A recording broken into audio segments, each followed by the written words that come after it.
आपके पास 500 करोड़ रुपए की प्रॉपर्टी है, वो कहां से आई सर? कैमरा बंद कर, कैमरा बंद कर। वो आपने गिफ्ट रिसीव किए तकरीबन 31 मिलियन के। इसको वीडियो तो नहीं कर रहे? बंद कर दें जरा प्लीज, बंद कर दें जरा प्लीज। ये याद है सर? हाँ देखा है कहीं। She declared the same BMW in her wealth statement in the next year 2012-2013 as well.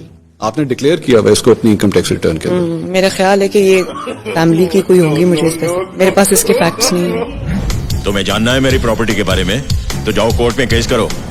सब बकवास है। उसके बाद मेरे पास वैसे कभी BMW नहीं, मेरे पास इसके फैक्ट्स नहीं है। नहीं मेरे पास है ही नहीं डिटेल, मुझे पता ही नहीं। जनता से ज्यादा आपको अपनी कुर्सी प्यारी है ना? क्या?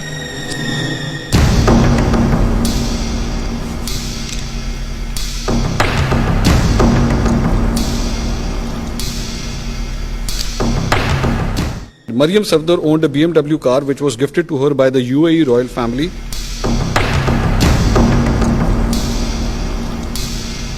इसको बोलो बंद करे। बांधो।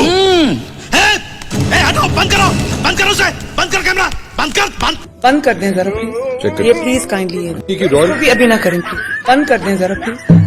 बंद कर दें जरा प्लीज।